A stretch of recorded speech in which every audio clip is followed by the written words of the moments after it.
Hey folks, today we're changing the stabilizer struts, or as they're commonly called, stabilizer rods, though that's not entirely accurate. Now you might think there's not much to comment on here, just unscrew two nuts and screw two nuts back on, right? Well, not quite. Let's take a closer look. According to the original specs, the struts are plastic, but almost all aftermarket replacements are made of metal. I bought these ones here. I got these stabilizer struts, or rods if you prefer, from a brand called Amidal. They're made by Penguin, manufactured in Turkey. As for how long they'll last, well, I can tell you they'll definitely be more robust than the original ones. Now, let's talk about the replacement process. First things first, we need to remove the wheel. After that, it's pretty straightforward. So, when it comes to replacing these stabilizer rods, or more accurately, stabilizer struts, here's what you need to know. As you can see, we've got the right and left struts here. There's no difference between them, of course. Now, if you still have the original ones installed, like I did, you'll find that you need an E8 star bit for this side and a 13mm wrench for the other. And that's pretty much it. You need to hold it with both hands.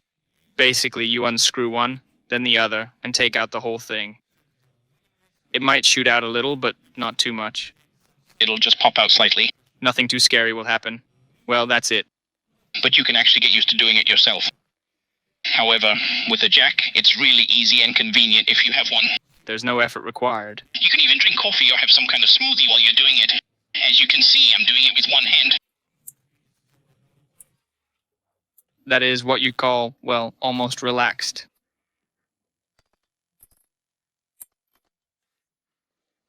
There, one pull is done.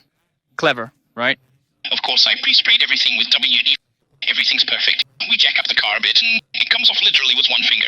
We take the new strut, lubricate the thread to avoid future problems, and install it in place. As for what to use for lubrication, I don't think it matters much. Personally, I use some general-purpose grease, whatever I had on hand. It does its job perfectly in these parts. We position the jack into the lever. Nothing interferes with anyone there. So, here's a life hack. You screw on a new nut, which actually holds and secures the entire load, and it covers your threads. It'll never rust on you.